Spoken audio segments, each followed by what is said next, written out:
रावण का विनाश नहीं हो गया है?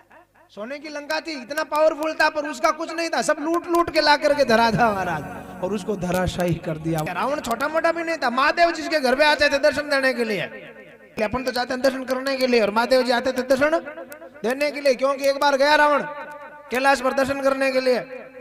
अब रावण की आदत है किसी के आगे झुकता नहीं है, तो कैलाश को उठाया, बोले नाथ कर ये क्या कर रहा है? बोले कुछ नहीं कर रहा हूँ, हिल क्यों रहा, फेंक थोड़ी रहा हूँ। अरे तो मेरा मकान ऐसे क्या कर रहा है?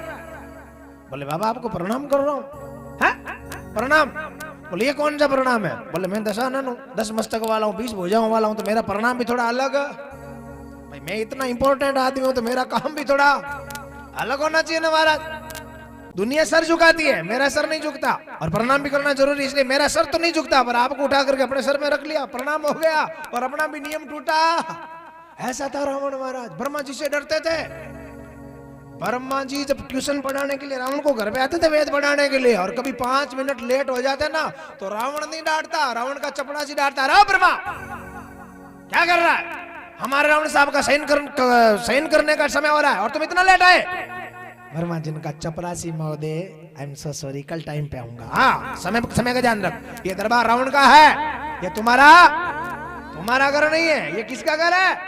रावण का घर है। इंद्र वहां आता था हाथ जोड़ करके, हाँ महाराज, बड़े बड़े देवता वहां पर सैल्यूट करते थे रावण को। चुप, कोई चूं तक नहीं करता था रावण के सामने। लेकिन मेरी माओ, इतना बड़ा रावण था, उसका विनाश कैसा हुआ? पीछे कोई रोने वाला भी नहीं बचा, सर्वनाश। इतना पावरफुल आदमी था हमारा जो धराशायी हो गया। क्यों? क्योंकि वो अनिति कर रहा था, वो किसी का हक खा रहा था, किसी के साथ गलत कर रहा था, किसी की घरवाली को उठा लिया, किसी की जमीन को हड़प लिया, किसी के सोने की लंका लेके आ गया, किसी का पुष्पक विमान लेके आ गया, किसी के बच्चियों को लेके आ गया, किसी की बहनों को उठा के लेके आ गया। ना महाराज, अंतरात्मा को पूछना कि मैं गलत तो नहीं कर रहा, मैं गलत तो नहीं कर रही, मेरी वजह से किसी का नुकसान तो नहीं हो रहा।